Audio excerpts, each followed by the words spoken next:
માં ભગવતીના ચરણોમાં કોટી કોટી પ્રણામ। નવરાત્રિના 9મા દિવસે માં સિદ્ધિદાત્રીના સ્વરૂપની આરાધના કરવામાં આવે છે। નવરાત્રિમાં મહાનવમીનું વિશેષ મહત્ત્વ હોય છે।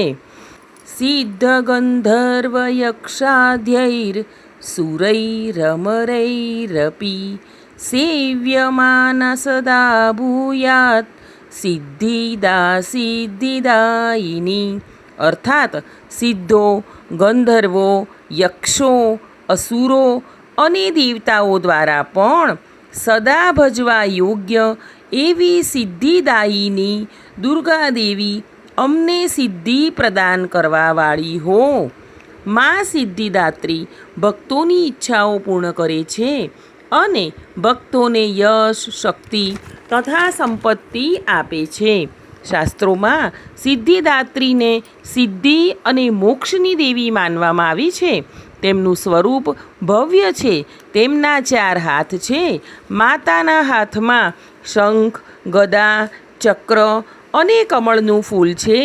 મા સિદ્ધિદાત્રીને મા સરસ્વતીનું રૂપ પણ માનવામાં આવે છે। તેમનું વાહન સિંહ છે અને તે કેતુ ગ્રહનું સંચાલન કરે છે। મહાનવમીએ બાળાઓની પૂજા પણ કરવામાં આવે છે।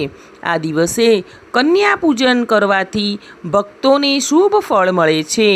દેવી ભાગવત પુરાણ પ્રમાણે બ્રહ્માંડની શરૂઆતમાં શિવે રચના માટે આદિ પરાશક્તિની ઉપાસના કરી એવું માનવામાં આવે છે કે આદિ પરાશક્તિ દેહ સ્વરૂપ ધરાવતા ન હતા।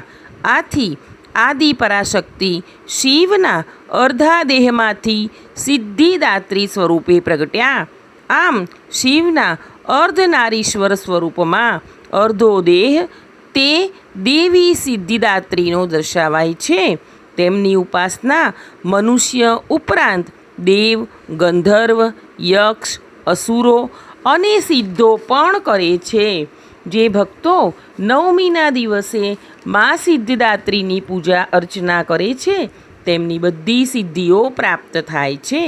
માની ઉપાસના કર્યા પછી ભક્તો અને સાધકોની લૌકિક તથા પરલૌકિક બધી ઈચ્છાઓ પૂર્ણ થઈ જાય છે।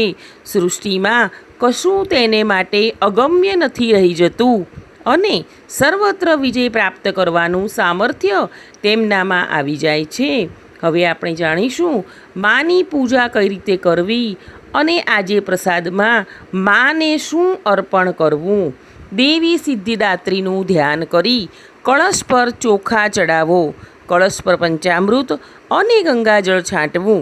પછી કળશ ઉપર ચંદન, ચોખા, હળદર, મહેંદી અને કંકુ ચડાવો।